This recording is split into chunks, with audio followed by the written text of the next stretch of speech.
What if species on the Tree of Life had a head-to-head NCAA-style tournament?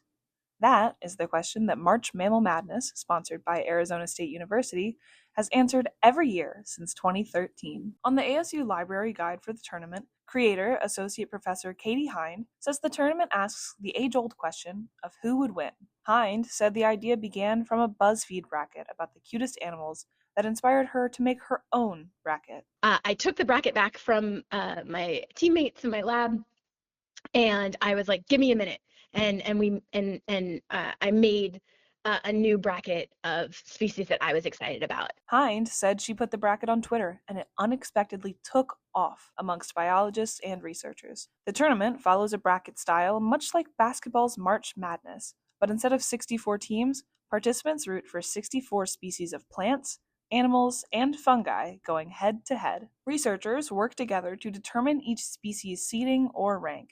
Using their survivability ranking and some random chance, a computer program generates the winner. Hind said that the team works backwards from the outcome to write a story explaining the results of the battle and releases them over a 4-week period. We do our research on the different animals and species in the bracket, and we estimate the probabilities of the outcome, and then those get determined probabilistically. So there are going to be upsets and things like that.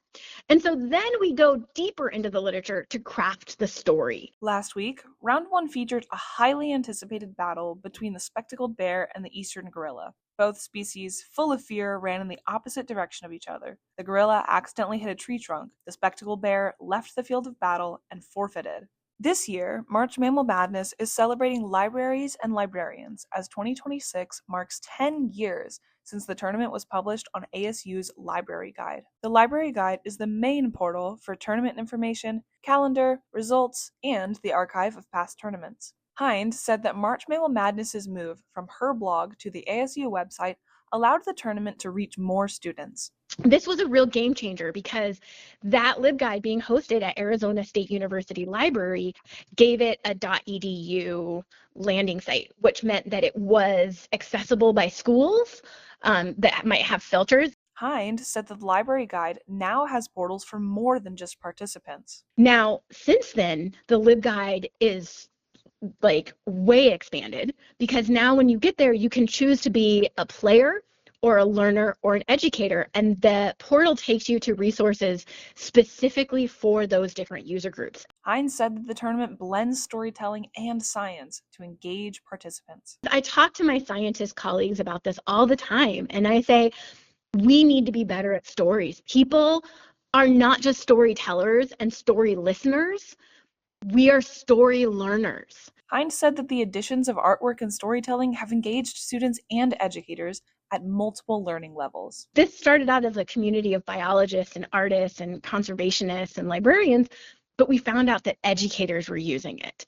And they loved it, and they loved the way that it linked their students with actual scientists, that it had suspense and storytelling and artwork. President of the Environmental Science Club at Bridgewater, Lauren Fisher, said that the inclusion of art and the humanities in science is integral. And so I think there is no way to properly do science communication without incorporating the arts and the humanities.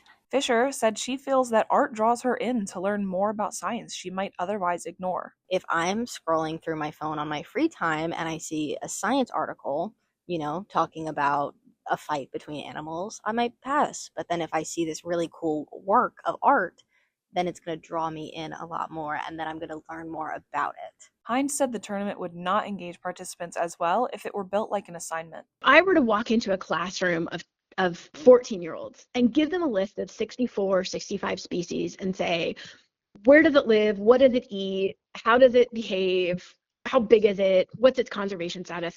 That would be really, really, really boring, busy work. Hind said that the tournament model interests students in a way that traditional assignments might not by engaging their natural curiosities. And if we give people that exact same set of species arranged in a bracket and say, who do you think wins and why?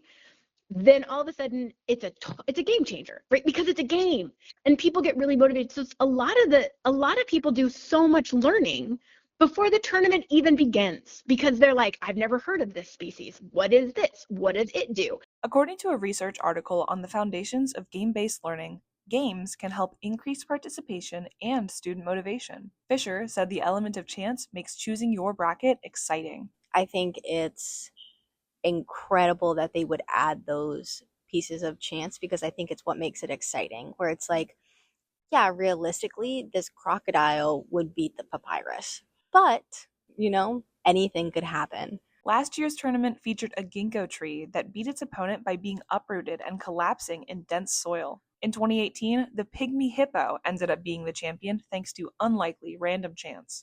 Hind said that science comes down to imagination. Science is imagination, and information can be stories. We just have to remember to make those connections. For BC Voice, this is Lane Anthony.